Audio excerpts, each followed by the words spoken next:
চাওক প্ৰথম কথাটো হ'ল যে নৰ্থ ইষ্ট বা অসম বুলি ক'লেই আমি এটা সেউজীয়া এখন পৃথিৱীৰ কথা আমাৰ মনলৈ আহে। কথাটো হ'ল যে আজি দিল্লীত অহাৰ পাছত যিটো এটা অৱস্থা আমি দেখিছোঁ যে ইয়াত উশাহ ল'বলৈ অসুবিধা, উশাহ ল'বলৈ পোৱা নাই। গতিকে মই এটা কথা ক'বলৈ গৈছোঁ যে এইটো কেৱল দিল্লীৰ সমস্যা নহয়। আপুনি যদি ভাৰতবৰ্ষৰ প্ৰতিখন চহৰত যায় বা নৰ্থ ইষ্টতো যদি যায়, গুৱাহাটীলৈ যদি যায়, আপুনি উশাহ লোৱা এটা অৱস্থা নাই। এই অৱস্থাটো কেলে হৈছে? এই অৱস্থাটো হৈছে যে অসম আৰু নৰ্থ ইষ্টৰ যি এনভাইৰনমেণ্ট, এই এনভাইৰনমেণ্টক বৰ্তমান এনভাইৰনমেণ্ট বুলি নাচাই পেলাই ৰিচৰ্চেছ বা সম্পত্তি বুলি চৰকাৰে চাইছে।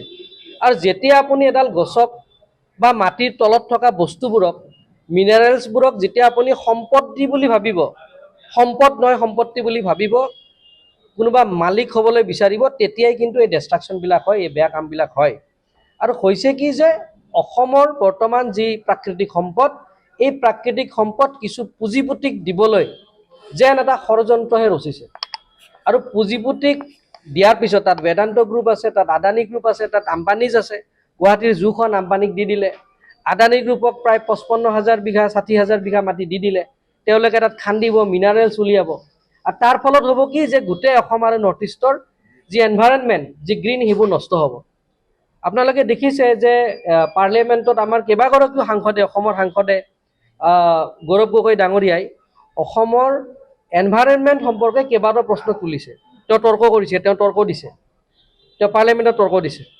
ঠিক তেনেকৈ আমি চিভিক এণ্ড ছ'চিয়েল আউটৰিচ কংগ্ৰেছে আজি অসম আৰু নৰ্থ ইষ্টৰ বিষয়বোৰ দিল্লীত কেন্দ্ৰীয়ভাৱে আমি অলপমান ক'বলৈ প্ৰয়াস কৰিছোঁ, যাতে অসম আৰু নৰ্থ ইষ্টত যি এনভাইৰনমেণ্ট ডিষ্ট্ৰাকশ্যন হৈছে, যি এনভাইৰনমেণ্ট ধ্বংস হৈছে, যি প্ৰাকৃতিক সম্পদ ধ্বংস হৈছে, নদী ধ্বংস হৈছে, গছবোৰ কাটিছে, এই কথাবোৰ যাতে ভাৰতবৰ্ষৰ প্ৰতিজন নাগৰিকে এইবোৰ চিন্তা কৰে যে অসমৰ যদি গছ কাটে, অসমৰ যদি পাহাৰ নদ নদী নাথাকে, তেতিয়া কিন্তু ভাৰতবৰ্ষৰ মানুহে উশাহ ল'ব নোৱাৰিব।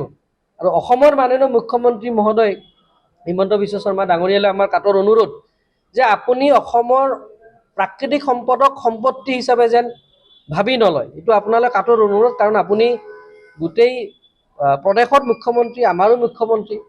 আৰু ইয়াত কোনো ৰাজনৈতিক এজেণ্ডা নাই। ইয়াত উশাহৰ কথা কৈছোঁ, ইয়াত অক্সিজেনৰ কথা কৈছোঁ। আৰু অসম আৰু নৰ্থ ইষ্ট হ'ল গোটেই ভাৰতবৰ্ষৰ অক্সিজেন পাৱাৰ হাউচ। অসম আৰু নৰ্থ ইষ্টক আমি বচাবই লাগিব। অন্যথা কিন্তু দিল্লীত যেনেকৈ এতিয়া উশাহ ল'বলৈ অসুবিধা হৈছে, কিছুদিন পিছত হয়তো দিল্লীত মানুহে অক্সিজেন চিলিণ্ডাৰ লৈ চলিব লাগিব। গতিকে এই কথাবোৰ কিন্তু ভাৰতবৰ্ষৰ মানুহে চিন্তা কৰক। সেইলৈ আজি আমি ইয়াত এটা ইণ্টাৰেকশ্যন ৰাখিছিলোঁ। ইয়াত বিভিন্ন এক্সপাৰ্ট আহিছে, এনভাইৰনমেণ্ট এক্সপাৰ্ট আহিছে, ইয়াত এক্টিভিষ্ট আহিছে, ইয়াত প্ৰেছৰ মানুহ আহিছে। তো তেওঁলোকে নিজৰ নিজৰ মন্তব্যবোৰ ৰাখিছে।